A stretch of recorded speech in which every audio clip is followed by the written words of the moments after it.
ఇది ఏదో ఉపయోగపడేదైతే కాదని చెప్పిన. ఒక్కటి కూడా దాంట్లో చేసింటే కదా, ఇంత ముందు ఉంటే కదా. అందుకని ఏమంటారు తెలుసిన, కానీ ఆయన మాత్రం ధైర్యంగా చెప్పుకుంటూనే తిరుగుతున్నాడు. ఎందుకు తిరుగుతున్నాడంటే పెద్దోళ్ళు ఏం చెప్తారు తెలిసిన, వినేవాడు పిచ్చోడు ఉంటే చెప్పేవాడు చంద్రబాబు ఉంటాడు.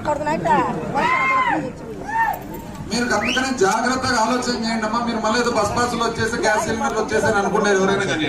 ఆడో లక్క చెల్లెమ్మలంతా బస్సు రాదు గ్యాస్ రాదు, ఆయన గ్యాస్ పంచి ఇంత గ్యాస్ చెప్తుంటాడు. కాబట్టి ఈ ఊరు కూడా మీరు టక్కన నమ్మేరు మళ్ళా.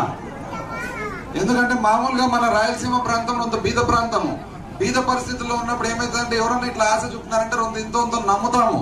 పొరపాటు కూడా నమ్మకండి. ఆయనను నమ్మింటి గారు ఒకటన్నా చేసి ఉండాలి కదా.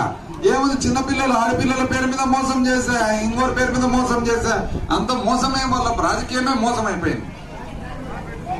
ఇది ఈ విధంగా ఉంటే స్థానిక అభ్యర్థి కొత్తగా వచ్చినాడు ఆయన, వచ్చిపోయినా